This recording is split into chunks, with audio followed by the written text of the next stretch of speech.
PMC ప్రేక్షకులకు నమస్కారం. గురు సాంగత్యం కార్యక్రమానికి స్వాగతం, సుస్వాగతం. ఈరోజు గురు సాంగత్యం కార్యక్రమంలో ప్రయాగ్రాజ్లో జరుగుతున్నటువంటి మహాకుంభమేళాలో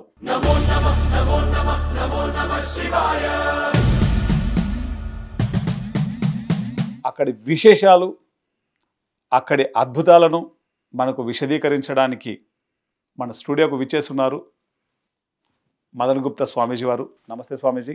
నమస్తే అండి. పిఎంసి ప్రేక్షకులకు మదన్ గుప్తా నమస్కారం. అసలు కుంభమేళ అనేటువంటి వర్డ్ యొక్క అర్థం, పరమార్థం, దీని పుట్టుక విశేషాలను చెప్పండి స్వామీజీ. కుంభమేళ అనే పదం కుంభ అంటే కుండ అని, భూమి అని ఇంకొక అర్థం కూడా ఉంది మన సంస్కృతంలో. ఓకే. ఇది మనకి కుంభ అనే పదం వేదాల్లో కనిపిస్తుంది. ఓకే. కానీ కుంభమేళ అనే పదం మాత్రం కనిపించదు. ఓకే. మనకు వేదాల్లో కనిపించదు, పురాణాల్లో కనిపించదు. అయితే మరి ఇది వేల సంవత్సరాల నుంచి జరుగుతున్నది. ఓకే. ఎట్లా పురాణాల్లో లేకుండా, వేదాల్లో లేకుండా మనం ఎట్లా జరుపుకుంటున్నాం? ప్రశ్నే కదా అది. 100%. మనకు వేదాల్లో చాలా చోట్ల కుంభ అనే పదం కనిపిస్తుంది. అండ్ ఈవెన్ మన ఉత్తరప్రదేశ్ అఫీషియల్ వెబ్సైట్లో కూడా వాళ్ళు ఒక మంత్రాన్ని చెప్పున్నారు, ఇది వేదాల్లో నుంచి తీసుకొని. ఆ మంత్రాన్ని తీసుకొని కూడా నేను కొంతమంది పెద్దవాళ్ళని, అంటే పండితుల్ని అడిగాను నేను. దాంట్లో కూడా కుంభ అనే పదం కనిపిస్తుంది. అయితే ఆ పెద్దవాళ్ళందరూ చెప్పినటువంటి విషయం ఏంటంటే, కుంభ అంటే కుండేనండి, ఇక్కడ ఈ కుంభమేళాకి దానికి ఏం సంబంధం లేదని చెప్పారు. సరే, దట్స్ ఎ డిఫరెంట్. అయితే ఎందుకు జరుగుతుంది ఇక్కడ? ఇది ఏంది? ఇది అదొక ప్రపంచవ్యాప్తంగా ఒక సంచలనం సృష్టిస్తున్నటువంటి ఒక మేళ. ఒక్క విషయాన్ని మనం గుర్తుపెట్టుకోవాలండి. దీనికి వెనుక కొన్ని కథలు కూడా ఉన్నాయి. పురాణాల్లో చెప్పినట్టుగా చెప్తారు కానీ, బట్ పురాణాల్లో నాకు ఎక్కడా కనిపించలా. స్కాంద పురాణంలో ఉందని. మొట్టమొదటి కథ ఏందంటే, ఈ క్షీరసాగర మథనంలో ఇది అమృత కలశం పుట్టినప్పుడు అమృత కలశాన్ని దేవదానవులకు మధ్య ఒక తోపులాట జరుగుద్ది. అప్పుడు దాంట్లో నుంచి చిలికినటువంటి 4 బిందువులు 4 చోట్ల పడ్డాయి అని. 1 నాసిక్, 2 హరిద్వార్, 3 ఉజ్జయిని, 4 ప్రయాగ్రాజ్. అందుకని 4 చోట్ల కుంభమేళాలు జరుగుతాయి. 4 సంవత్సరాలకు ఒకసారి జరుగుతుంది. సో 4 చోట్ల కుంభమేళాలు 4 16 కావాలి కదా. అవును. కానీ 12 సంవత్సరాలకు ఒకసారి కదా కుంభమేళా వస్తుంది. అవును. కానీ ఒకేసారి 2 చోట్ల జరుగుద్ది. ఓకే. కానీ ఒక విషయాన్ని మనం గుర్తించాలా. మనకు నదుల్ని మనం ఎలా ఇచ్చేస్తాం? నదుల్ని మనం గంగామాత అంటాం. తల్లితో సమానంగా గౌరవిస్తాం. గాడెస్ లాగా మనం పూజిస్తాం మనం. హారతిస్తాం. ఒక ఒక ఒక పీరియడ్లో మీకు మహాభారతంలో కూడా నదుల దగ్గర ఉత్సవాలు జరిగినటువంటి సన్నివేశాలు ఉన్నాయి. అవును. రామాయణ కాలంలో కూడా సరయూ నది దగ్గర సీతామాత కోసం పూజలు చేస్తారు. అవును. అండ్ అదొకటే కాకుండా ఇప్పుడు మహాభారతంలో ప్రభాస్ తీర్థంలో వాళ్ళందరూ వేడుక చేసుకోవడానికి వెళ్ళి యాదవులు కొట్టుకు చనిపోయారనే ఒక కథ కూడా ఉంది. అవును. సో మనకు పురాణ కాలం నుంచి, లేదా ఇతిహాస కాలం నుంచి, పురాణ కాలం అంటే ఇంకా దానికి ముందు, పురాణ కాలం నుంచి నదుల దగ్గర మనం నదుల్ని పూజించడం, నదుల్ని గౌరవించడం అనేటటువంటి ఇవి ఉన్నాయి. సో ఇదొక కథ ప్రచారంలో ఉంది. ఇందాక మనం చెప్పుకున్నటువంటి క్షీరసాగర మథనం కథ. ఇంకొక కథ ఏంటంటే, అంటే మూడు కథలు ఉన్నాయి. 4 బిందువులు పడ్డాయని ఒక కథ, దాంట్లోనే ఇంకొకరు కలశమే కింద పడింది అని ఓకే ఇంకొక కథ. ఇంకొక కథ ఏమిటాయనంటే, గరుడు దగ్గరికి గరుడికి చెప్తారు విష్ణుమూర్తికి ఈ కలశాన్ని చేర్చమని. ఈ కలశాన్ని ఆయన తీసుకువెళ్తూ 4 చోట్ల ఆయన విశ్రాంతి తీసుకుంటాడు. ఆ కలశాన్ని పక్కన పెట్టి ఆ ప్రదేశాలు ఈ 4. ఇది ఉజ్జయిని, ఇవన్నీ హరిద్వారు, ఉజ్జయిని, ప్రయాగ్రాజ్ అండ్ నాసిక్.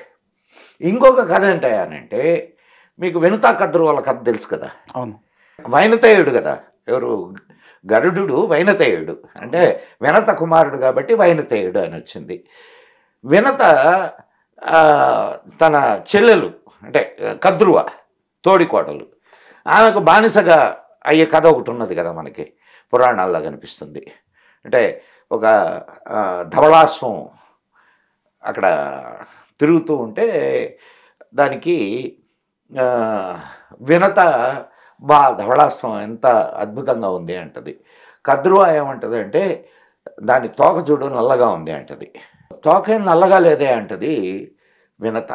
ఇద్దరు గొడవ పడతారు, దగ్గరకు పోయి చూద్దామని అనుకుంటారు. అప్పుడు కద్రువ ఏం చేస్తుందంటే, కద్రువ బిడ్డలు నాగులు. మనకు పురాణాల్లో ఉండే కథ ఇది, నేను చెప్తున్నది మీకు. నాగులకి చెప్తుంది దానికి ఆ ధవళాశ్వానికి తోకకి మీరు చుట్టుకొని ఉండండి అని. ఆ ధవళాశ్వానికి కొంచెం దగ్గరికి వెళ్ళేసరికి అది నల్లగా కనిపిస్తుంది ఈ పాములు చుట్టుకోవడం వల్ల. కాబట్టి నువ్వు పందెంలో ఓడిపోయావు, కాబట్టి నువ్వు నాకు దాస్యం చెయ్యనని చెప్పి చెప్తుంది ఇది కద్రువ. వినత కద్రువ దగ్గర దాస్యం చేస్తుంటుంది. వినతకి ఇద్దరు పుత్రులు, ఒకరు గరుడు, ఇంకొకడు మాతలి. ఇది సూర్యుడికి రథసారథి అయిన మాతలి. గరుడు అడుగుతాడు, అమ్మా ఈ దాస్యం ఎంతకాలం చేస్తావు నువ్వు, దాస్య విముక్తి ఎట్లా అడుగమ్మా అని. అప్పుడు అడుగుతుంది. అడిగితే నువ్వు అమృత కలశం నాకు తీసుకొచ్చిస్తే, అమృతం తెచ్చిస్తే నేను దాస్య విముక్తి చేస్తానని అంటది. అప్పుడు ఈయన దేవలోకానికి వెళ్ళి అమృత కలశాన్ని తీసుకొని బయలుదేరతాడు. అప్పుడు ఇంద్రుడు ఈయన అడ్డగిస్తాడు. ఆ జరిగినటువంటి గొడవలో ఆ కలశం నుంచి 4 బొట్లు కింద పడతాయి, 4 డ్రాప్స్ కింద పడతాయి. ఆ 4 చోట్లు ఇవి అనేది ఇంకొక కథనం. సో ఇట్లా 3 రకాల కథనాలు ప్రచారంలో ఉన్నాయి. కానీ వినతా కద్రువల ఇది మనకు పురాణాల్లో కనిపిస్తుంది. కానీ ఎక్కడ ఈ అదే ఇంద్రుడితో ఈయనకి గరుడికి జరిగే గొడవ కూడా కనిపిస్తుంది. కానీ ఎక్కడ 4 బిందువులు కింద పడ్డట్టుగా కనిపించదు. ఓకే. అండ్ అక్కడ కూడా దేవదానవుల మధ్య యుద్ధం జరిగింది కనిపిస్తుంది. కానీ 4 డ్రాప్స్ కింద పడడం ఈ సంఘటన అయితే కనిపించదు. సరే, జనశ్రుతంగా వస్తున్నటువంటి కథలు ఇవి. కానీ నిజంగా చూస్తే మనకు ముందే చెప్పుకున్నాం కదా, నదులు పవిత్రమైనటువంటి స్థానాన్ని పొంది ఉన్నాయి మన సంస్కృతిలో. అవును. మనకు చారిత్రకంగా చూస్తే మహాభారతంలో కానీ రామాయణంలో కానీ బాగా ఈ నదుల దగ్గర ఉత్సవాలు జరగడం, పూజలు జరగడం ఇవన్నీ కూడా మనకు సర్వసామాన్యంగా కనిపిస్తుంది. అవును. సో అటువంటిది మొట్టమొదటిసారి వీళ్ళ ఔరంగజేబు కాలంలో వచ్చినటువంటి పుస్తకాలలో మనకు మేళా అనే పదం కనిపిస్తుంది. కుంభ అనే పదం వేరే వాటిలో కూడా ఉంది, కానీ ఔరంగజేబు సమయంలో మేళా అని వస్తుంది. ఓకే. ఈ ముస్లిం ఇన్వేడర్స్ ప్రయాగ్రాజ్ని ఆక్యుపై చేసి దాన్ని అలహాబాద్గా మార్చారు. అక్బర్ సమయంలో అక్బర్ ఈ త్రివేణి సంగమానికి దగ్గరలో ఒక కోటను కట్టించాడు. ఓకే. కోటను కట్టించి దాన్ని ఒక రాజ్యంగా చేసి పాలించడం మొదలుపెట్టాడు. అప్పుడు నాగసాధువులు వారియర్స్. ఇప్పుడు కూడా నాగసాధువులే దానికి ప్రముఖమైనటువంటి ఇది ఆకర్షణ యాజ్ వెల్ యాజ్ కేంద్ర బిందువు. ఓకే. కుంభమేళాకి ప్రధానం వాళ్ళు. అది ఎందుకు ఏంటి అనేది అది దాని పుట్టుపూర్వోత్తరాలకు వద్దాం. అప్పుడు అక్బర్ సంధి చేసుకుంటాడు వీళ్ళతోటి. వీళ్ళు వారియర్స్ కదా. అవును. ఇప్పుడు వాళ్ళు సాధువులు మాత్రమే కాదు, ధర్మాన్ని రక్షించడానికి ఆయుధాన్ని చేతపట్టినటువంటి వాళ్ళు. అవును. సో వాళ్ళతోటి సంధి చేసుకుంటాడు. సంధి చేసుకొని ప్రతి పుష్కరానికి ఇక్కడ మీరు స్నానం చేసేదానికి ఆయన ఫర్మానా జారీ చేస్తాడు. ఓకే. ఆ తర్వాత అహ్మద్ ఖాన్ బంగష్, ఈ అహ్మద్ ఖాన్ బంగష్ అనేవాడు బాజీరావు పేష్వా చేతిలో ఓడిపోతాడు. ఓకే. ఓడిపోయి ఈ అలహాబాదు కోటను వాడు అక్కడి నుంచి వాడితో సంధి చేసుకొని, అయ్యా ఇంక నన్ను వదిలేయి అని చెప్పి బాజీరావు పేష్వాతో సంధి చేసుకొని వచ్చేస్తాడు వీడు. అప్పుడు వాడు ఈ అలహాబాద్ కింగ్ ఒకడు ఉంటాడు, వాడిని ఓడించి దాన్ని కైవసం చేసుకుంటాడు. ఇది అలహాబాద్ని హ్యాండ్ ఓవర్ చేసుకున్నటువంటి సమయంలోనే కుంభమేళా వస్తుంది. ఓకే. 12 సంవత్సరాలు. ఓకే. నాగసాధువులు స్నానాలు చేస్తుంటే అడ్డగిస్తాడు, చేయడానికి లేదని. అహ్మద్ ఖాన్ బంగష్, నాగసాధువులందరూ యుద్ధం చేస్తారు బంగష్తో. బంగష్ను ఓడిస్తారు, ఓడించి దాన్ని స్వాధీనం చేసుకుంటారు, వాళ్ళ అధీనంలోకి తీసుకుంటారు. ఓకే. సో ఇట్లా దానికి చాలా చరిత్ర ఉంది. పోతే ఇప్పుడు మనం చెప్పుకున్నట్టు ఈ సాధువులు మెయిన్ అక్కడ. ఏమిటి ఈ సాధువుల ఎందుకు అక్కడ ఇట్లాంటి పండుగలు జరుగుతాయి, ఇట్లా మేళా ఎందుకు జరుగుతుంది, ఇది మనకు బౌద్ధుల లిటరేచర్స్లో కూడా కనిపిస్తుంది. ఓకే. బుద్ధుడు చెప్తాడు, ఊరికే మీరు అక్కడ మునిగి వచ్చినందువల్ల మీ పాపాలు పోవు, ఆత్మశుద్ధి కావాలి అని. సరే, అక్కడ మునిగి వచ్చిన తర్వాత పాపాలు పోతాయా పోవా అనే సంగతి అట్ట పక్కన పెడితే, అంటే బుద్ధుడి కాలానికి కూడా ఇక్కడ జరుగుతోంది ఇది, మేళా జరుగుతుంది అని. అవును. తర్వాత హర్షవర్ధనుడి కాలంలో అక్కడ మేళా జరిగేటప్పుడు, అంటే అందరినీ ఆహ్వానించి ఆయన, అప్పుడు బౌద్ధులు వచ్చేవాళ్ళు అక్కడికి, అండ్ మన సనాతన ధర్మానికి సంబంధించిన సాధువులు వచ్చేవాళ్ళు, వాళ్ళ ప్రవచనాలు ఇచ్చేవాళ్ళు. తన దగ్గరున్న ఆఖరి రూపాయి ఖర్చు అయ్యేంత వరకు హర్షవర్ధనుడు వాళ్ళకి దానాలు చేసేవాడు. That was recorded. సో ఇట్లా చారిత్రకంగా రికార్డులతో మనకు అన్నీ ఉన్నాయి. అసలు ఎవరు ఈ సాధువులు ఎవరు? ఇప్పుడు సాధువు అంటే ఎక్కడో ముక్కు మూసుకొని తపస్సు చేయాల, మరి వీళ్ళు వారియర్స్, శరీరం మీద బట్టలు లేకుండా ఇచ్చేస్తారు. మనకు సాధువు అనగానే మనకి ఋషి, ముని, సాధు అంటే ఇట్లా చాలా పదాలు ఉన్నాయి. అయితే ఒక్కొక్క పదానికి ఒక్కొక్క అర్థం ఉంది. అది ఇది అందరూ ఋషి అనగానే ఒక గడ్డం పెంచుకొని ఉంటాడు, ఆయన ఇట్లా కూర్చొని ఉంటాడు. అది కాదు ఋషి. ఋషి అంటే దానికి ఒక అర్థం ఉంది. ముని అనేదానికి మౌని, ముని అనేదానికి ఒక అర్థం ఉంది. సాధువు అనేదానికి ఒక అర్థం ఉంది. సన్యాసి అనేదానికి ఒక అర్థం ఉంది.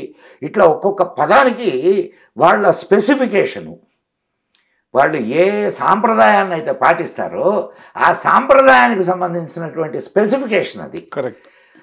ఆదిశంకర్ల వారి సమయంలో ఆదిశంకర్ల వారు ఏం చేశారయ్యానంటే, ఈ ధర్మాన్ని కాపాడడానికి దేశంలో ఉండేటటువంటి నలుమూలల 4 ఆమ్నాయ పీఠాలను స్థాపించారు. ఇక్కడ స్థాపిస్తే అయిపోయిందా? అయిపోద్దా? అవదు. దానికి ఏం చేశాడనంటే దశనామీ వ్యవస్థ అని ఇంకొక వ్యవస్థను మొదలుపెట్టాడు. ఓకే. మీరు సన్యాసుల్ని చాలామందిని మీరు కానీ గమనిస్తే గిరి, పురి అండ్ సాగర, సరస్వతి ఇట్లా చివరన వస్తుంటాయి. అవును. బ్రహ్మానంద సరస్వతి, అవును, అండ్ వివేకానంద పురి, వివేకానంద గిరి, అట్లా పేర్లు. ఈ ఏందయ్యానంటే గిరి అంటే కొండల్లో అడవుల్లో ప్రచారం చేసేవాడు ధర్మాన్ని. ఓకే. సాగర సముద్ర తీరంలో ప్రచారం చేసేవాడు. పురి పట్టణాల్లో ప్రచారం చేసేవాడు. సరస్వతి మఠాల్లో ఉండి అధ్యయనం చేసేటటువంటి వాడు. ఇట్లా 10 రకాల వ్యవస్థల్ని ఆయన మొదలుపెట్టాడు. ఈ 10 రకాల వ్యవస్థల్లో ఈ 10 రకాల వ్యవస్థల్ని ఆయన ఆలోచించాడు ఆ టైంలో. నేను వ్యవస్థల్ని అంటే ధర్మాన్ని ప్రచారం చేయడానికి వ్యవస్థల్ని స్టార్ట్ చేశాను, కానీ ధర్మహాని జరిగినప్పుడు ఎట్లా అడ్డుకోవాలి అని ఇంకొక వ్యవస్థను స్టార్ట్ చేశాడు. ఓకే. అది ఈ నాగా వ్యవస్థ. వాళ్ళు నాగసాధువులు. చాలా అపర అమ్మో, శక్తివంతంగా ఉంటారు. మీకు చెప్తా నేను వస్తా. అసలు మీకు వీళ్ళకి 13 అఖాడాలు ఉన్నాయి. 13 అఖాడాలు. అఖాడా అంటే ఏంటి? మీరు హిందీలో అఖాడా అనే పదం వ్యాయామశాలకు సంబంధించింది. మరి ఈ ఆశ్రమాలకు అఖాడా అనే పేరు ఎందుకు వచ్చింది? Correct correct. అవునా కాదా? ఆయన దూరపు చూపుతో రేపు రాబోయేటటువంటి కాలంలో ధర్మం మీద యుద్ధం జరుగుద్ది. ఓకే.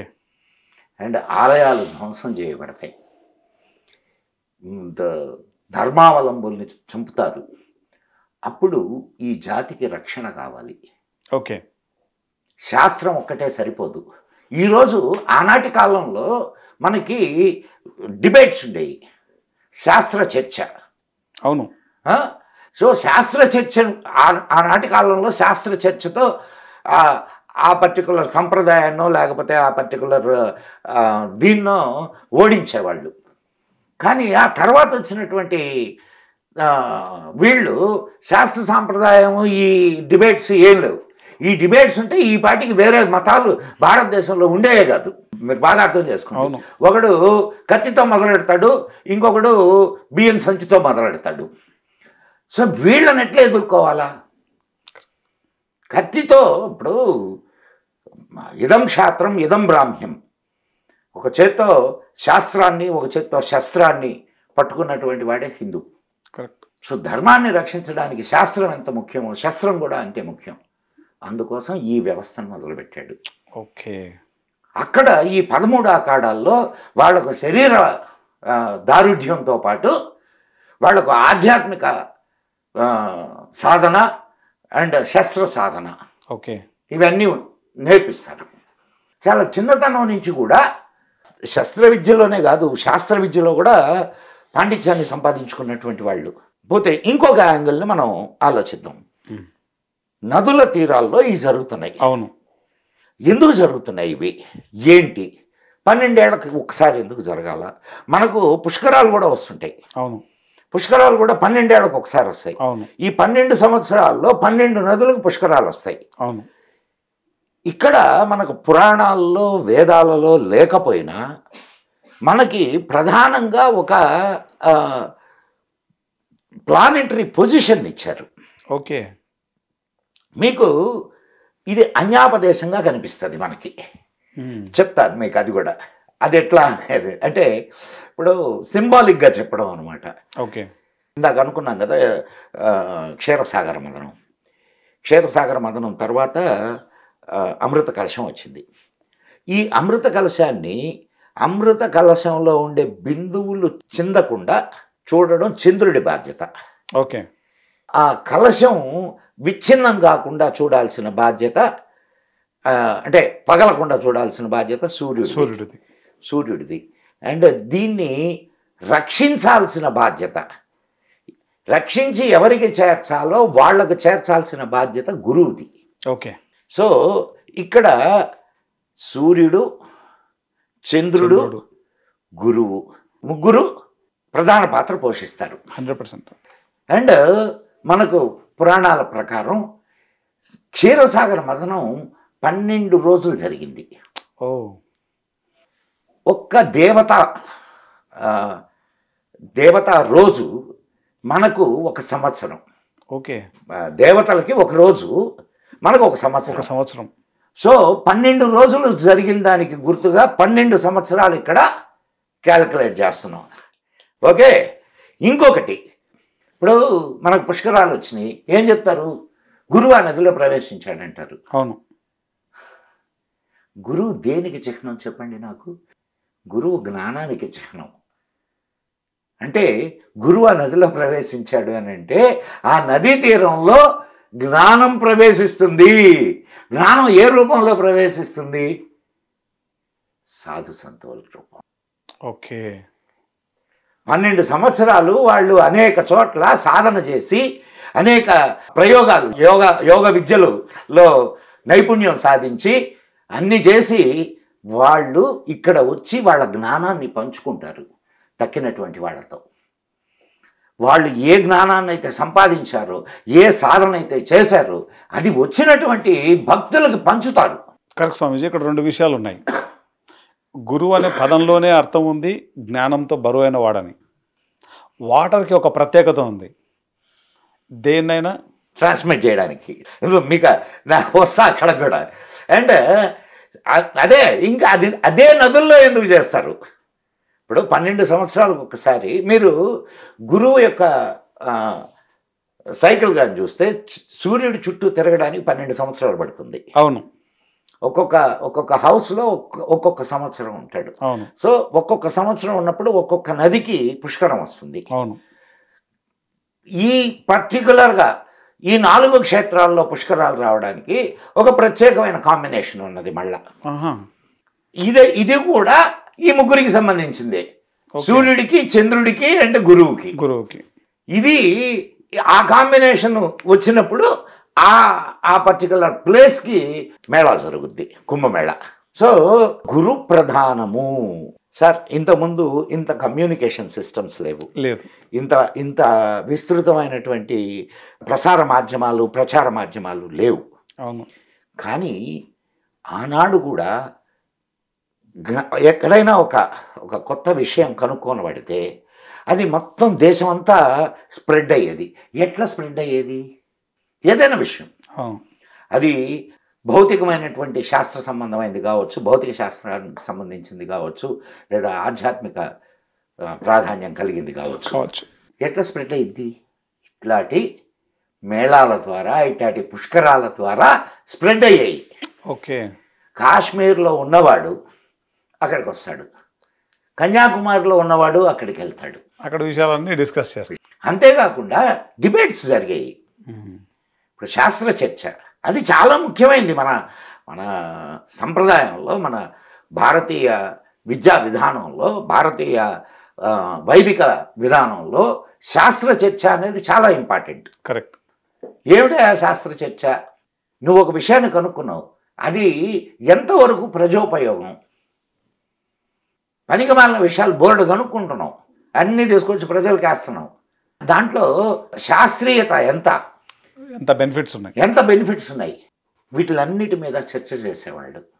చర్చ చేసి yes this is useful for people అని అనుకున్నప్పుడు దాన్ని ప్రజలకు ఇచ్చేవాళ్ళు. అక్కడి నుంచి స్ప్రెడ్ అయ్యేది. అక్కడ అన్ని భాషలకు సంబంధించిన వాళ్ళు అన్ని ఏరియాల నుంచి వస్తారు. అక్కడికి వచ్చి ఈ విషయాన్ని అన్ని ఏరియాలకి వాళ్ళు తీసుకెళ్తారు, ఆల్ కమ్యూనిటీస్, ఆల్ ప్లేసెస్కి.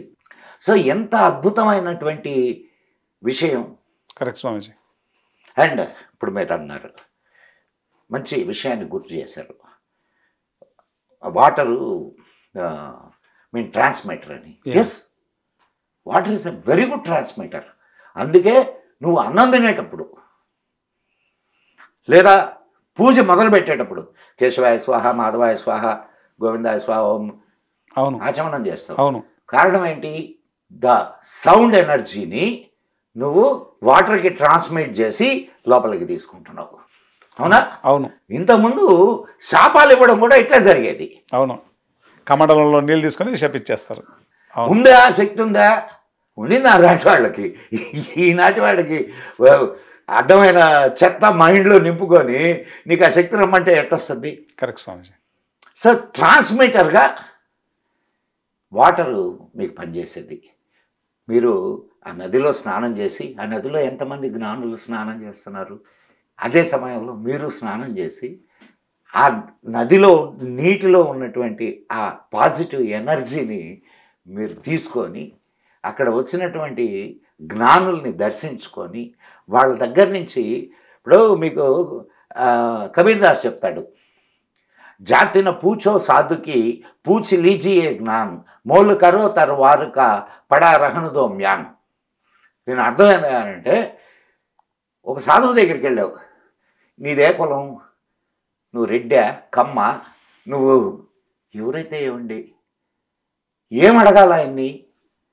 జాతిన పూచో సాధుకి పూచి లీజియే జ్ఞాన్. ఏ జ్ఞానాన్ని సంపాదించావు నువ్వు, ఏ సాధన చేసావు, ఎటువంటి స్థితిలో ఉన్నావు, ఇది నువ్వు తెలుసుకోవాల్సింది. అది తెలుసుకుంటున్నావా మనం?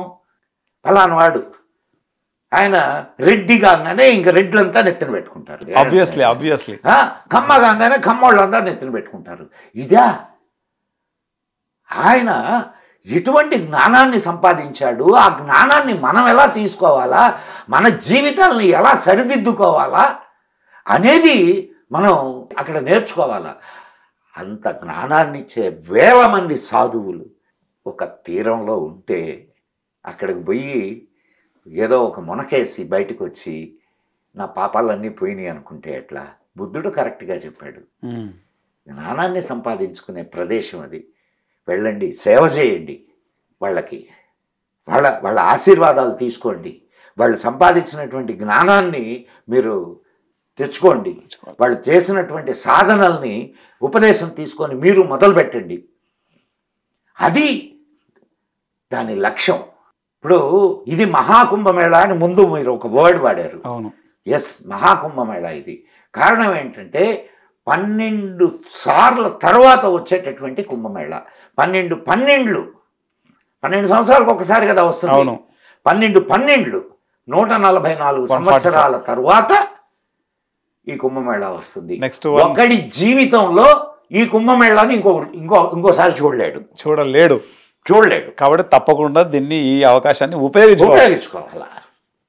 అండ్ ఇంకొకటి, మీకు ఇందాక అనుకున్నాం 13 అఖాడాలు అని. అవును, 13 అఖాడాల్లో వివిధ సాంప్రదాయాలకు సంబంధించినటువంటి వాళ్ళు, ఒకే సాంప్రదాయానికి సంబంధించిన వాళ్ళు కాదు. నాగాలో కూడా 13 అఖాడాలలో నిరంకారి అఖాడా ఒకటి ఉంది. అండ్ అంటే అవి 3 అఖాడాలు ఉన్నాయి. విష్ణువును పూజించే అఖాడాలు ఉన్నాయి 3 అఖాడాలు, వైష్ణవ సాంప్రదాయానికి సంబంధించిన అఖాడాలు. అండ్ దత్తాత్రేయుడిని పూజించే అఖాడాలు ఉన్నాయి, కపిలమునిని పూజించే అఖాడాలు ఉన్నాయి. కపిలముని దేనికి సంబంధం అండి? సాంఖ్యయోగం. మీకు భాగవతంలో సాంఖ్యయోగాన్ని చెప్తాడు ఆయన. ఓకే, మీరు భాగవతంలో మామూలుగా మనోళ్ళు దశావతారాలని 10 అవతారాలు వేస్తారు. అవును, భాగవతం ప్రకారం 24 అవతారాలు. దాంట్లో దత్తాత్రేయుడు కూడా ఒక అవతారం. ఓకే. అండ్ కపిలముని ఒక అవతారం. ఓకే. కపిలముని సాంఖ్యయోగాన్ని ఇచ్చినటువంటి వాడు. ఆ సాంప్రదాయానికి సంబంధించిన అఖాడా ఒకటి ఉంది. సో ఈ అఖాడాలన్నీ ఇప్పుడు ఇంకొక కొత్త అఖాడా వచ్చింది, కిన్నెర అఖాడా. ఓకే. అంటే ట్రాన్స్జెండర్స్. ఓకే. మనిషి అన్న ప్రతివాడికి ఆధ్యాత్మికత అవసరం అండ్ ఆధ్యాత్మిక జ్ఞానం ఉంటుంది. కాబట్టి వాళ్ళని మీరు వేరుగా చూడాల్సిన అవసరం లే. కరెక్ట్. అండ్ మనోళ్ళు ఇంకొకటి, అంటే మీరు వేరే ధర్మాల్లో వచ్చిన సమస్య ఎక్కడంటే వాళ్ళు కనిపిస్తే చంపేయమని అంటారు, వాళ్ళని దూరంగా ఉంచండి అని అంటారు. కానీ మన దాంట్లో వాళ్ళని అర్ధనారీశ్వరుడుగా కొలుస్తారు. మన మహాభారతంలో కూడా వాళ్ళకి స్థానం ఉంది. అవును, అర్జునుడు ఆవేశం వేసుకునే కదా అక్కడ తన కాలాన్ని గడిపింది. అవును.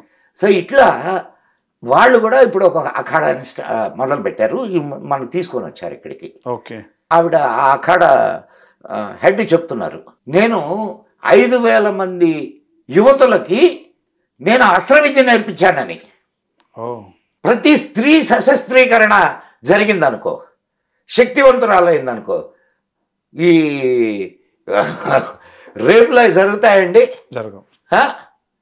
దాంతోపాటు వాళ్ళకి ఆధ్యాత్మిక విద్య కూడా బోధిస్తున్నారు. ఇంతకంటే ఏం కావాలా? అండ్ ఇంకొక ప్రత్యేకత ఈ దీనికి సంబంధించి, ఇప్పుడు అనేక సాంప్రదాయాలు ఉన్నాయి కదా, అనేక సాంప్రదాయాలు ఉన్నాయి. ఆ సాంప్రదాయాల్లో మీరు దీక్ష తీసుకోవాలా అనుకుంటే 6 రోజులు చాలా ప్రధానమైన రోజులు. ఓకే. మౌని అమావాస్య అండ్ మన అయిపోయినాయి, 2 రోజులు పూర్తి అయిపోయినాయి, ఇంకొకటి మహాశివరాత్రి, ఇట్లా 6 రోజులు ఉన్నాయి. ఈ 6 రోజుల్లో ఒక రోజు వెళ్ళి దీక్ష తీసుకుంటారు. కొన్ని వేల మంది తీసుకుంటున్నారు దీక్ష, నాగసాధువుల దీక్ష. ప్రాపంచిక సుఖాల వెనుక భౌతిక లాలసతో పరిగెత్తేటటువంటి ఈ ప్రపంచంలో బట్టలిప్పేసి బూడిద పూసుకొని ఆధ్యాత్మిక మార్గంలో నడుస్తూ ధర్మాన్ని కాపాడడానికి శస్త్రాన్ని చేతబట్టినటువంటి వాళ్ళు మహాపురుషులు కాదా అండి? అద్భుతం స్వామీజీ. ఇంకా ఆ మార్గంలో నడవడానికి నేటి వీళ్ళు కూడా వెళుతున్నారు అని అంటే నీ జాతికి అంతం ఎక్కడా? ఎవడైనా చెరపగలడా ఈ సంస్కృతిని? సమస్య లేదు. సమస్య లేదు, అసలు విరాట్ స్వరూపం అది. అవును. అండ్ మన మన మన దౌర్భాగ్యం ఏంటంటే ఇంతవరకు మనల్ని పరిపాలించినటువంటి ప్రభుత్వాలు ఏవి కూడా దాని మీద దృష్టి పెట్టల. మనకు స్వాతంత్రం వచ్చిన తర్వాత మొట్టమొదటి యూపీ ముఖ్యమంత్రి ఒక్కసారి 30 లక్షల రూపాయలు దానికి దానం ఇచ్చాడు. ఓకే. ఆ తర్వాత ఇప్పటిదాకా ₹1 ఖర్చు పెట్టలే. పోనీ దానివల్ల ఏమన్నా నష్టం జరుగుతుందా? 7,000 కోట్లు ఖర్చు పెడితే 1,60,000 కోట్లు గవర్నమెంట్ సంపాదించుకుంటుంది. ఈరోజు యావత్ ప్రపంచవ్యాప్తంగా గురువులందరూ వచ్చి కూర్చున్నారు కదా. కూర్చున్నారు. Not only India, all over the world. గురువులే కాదు, శ్రద్ధాళువులు కూడా. అవును. ఇప్పుడు స్టీవ్, నిన్న నేను మీకు ఒక విషయం ఇక్కడ చెప్తాను. స్టీవ్ జాబ్స్, యాపిల్ అధినేత. అవును. స్టీవ్ జాబ్స్ భారతదేశానికి ఇంతకు ముందు వచ్చాడు ఇక్కడ. అవును. వచ్చి ఇక్కడ ఉన్నటువంటి ఒక స్వామీజీ దగ్గర ఆయన దీక్ష తీసుకొని ఆయన ఆశీస్సులు తీసుకొని వెళ్ళాడు. అవును. ఆయన జుకర్బర్గ్ కూడా సలహా ఇచ్చాడు, పోయి ఆయన కలిసి రామని. జుకర్బర్గ్ కూడా వచ్చి ఈయన కలిసిపోయాడు. నీమ్ కరోలి బాబా. నీమ్ కరోలి బాబా. ఆ మాట నేను చెప్తే నన్ను ట్రోల్ చేశారు. నాకు కొత్త పేరు కూడా పెట్టారు, ఆపిల్ బాబా అని. కానీ ఈరోజు ఆ స్టీవ్ జాబ్స్ భార్య ఇక్కడికి వచ్చి ఆమె దీక్ష తీసుకొని పేరు మార్చుకుంది కమలా అని. 15 రోజులు ఇక్కడే ఉండి సాధన చేస్తున్నది స్టీవ్ జాబ్స్ భార్య. అమేజింగ్ ఇది. ఆయన ఒక లెటర్ రాశాడు ఫ్రెండ్కి. ఆ లెటరు 4,50,30,00,000 రూపాయలకి అమ్ముడిపోయింది. దాంట్లో ఆయన రాసినటువంటి విషయం ఏంది తెలుసా? నా జీవితంలో నేను చూస్తానో చూడను, కుంభమేళాకు వెళ్ళాలనే కోరిక నన్ను సతమతం చేస్తున్నది అని చెప్పి స్నేహితుడికి రాశాడు. ఆ కోరిక ఆయన భార్య తీర్చింది. దానికి ఎంత విశిష్టత ఉండాలి, ఆయనకి ఎంత. నేను అంటున్నది ఎక్కడో పుట్టినటువంటి స్టీవ్ జాబ్స్, ఆయన పెళ్ళాము, లేకపోతే ఇంకా ఎంతమంది విదేశీయులు వచ్చి అక్కడ జ్ఞానాన్ని సంపాదించుకుంటున్నారు. మన బడుద్దాయిలు అది గమనించకుండా అక్కడ దాని మీద ఏదో బురద చల్లడం, దాని మీద ఏదో కామెంట్లు చేయడం హాస్యాస్పదం కదా. అది నీ జాతిలో జరుగుతున్నటువంటి ఒక అద్భుతమైనటువంటి మేళా అది. ఇంకా ప్రపంచంలో ఎన్ని నదులు లేవండి, అన్ని నదులకి జరుగుతున్నాయా? కారణం నువ్వు నదుల్ని దేవతగా భావిస్తున్నావు, తల్లిగా భావిస్తున్నావు. తల్లి దగ్గరికి వెళ్ళి జ్ఞానాన్ని నీ గురువుల ద్వారా తీసుకుంటున్నావు. గురు గోవింద దోవు ఖడే కాకే లాగు పాయ్, బలిహారి గురు అపనే గోవింద దియో బతాయ్. గురువు గోవిందుడు వచ్చి నీ ముందు నిలబడ్డారు, నువ్వు ఎవడికి నమస్కరిస్తావయ్యా అని చెప్పి కబీర్ని అడిగితే ఆయన నేను ముందు గురువుకే నమస్కరిస్తాను. ఎందుకయ్యానంటే గోవిందుడు అనేవాడిని చూపించిన వాడు గురువు. మరి అటువంటి గురువుల సాంగత్యం, సాన్నిహిత్యం, వాళ్ళ జ్ఞాన భిక్ష మనకు దొరుకుతూ ఉంటే ఇటువంటి అవకాశాన్ని మనం వదులుకోవచ్చా అండి? అక్కడికి వెళ్ళి మొనకేసి రావచ్చా? ఏం తీసుకొని రావాలి అక్కడి నుంచి? అది తీసుకొని రావడానికి ప్రయత్నం చేయండి. అది నిజమైన ఆధ్యాత్మిక ప్రయాణం.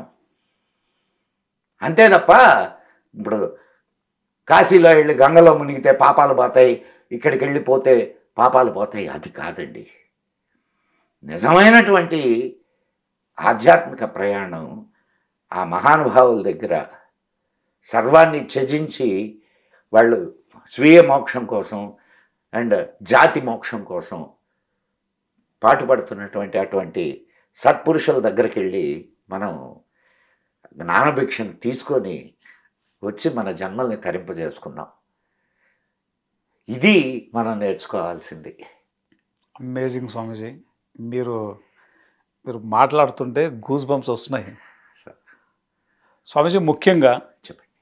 ప్రయాగరాజ్ అనగానే అదొక సంగమం, త్రివేణి సంగమం. దాని గురించి మీ మాటలు. అనేక నదులు సంగమం చేస్తుంటాయి. ఇక్కడ మనకు 3 నదులు ఏమిటి?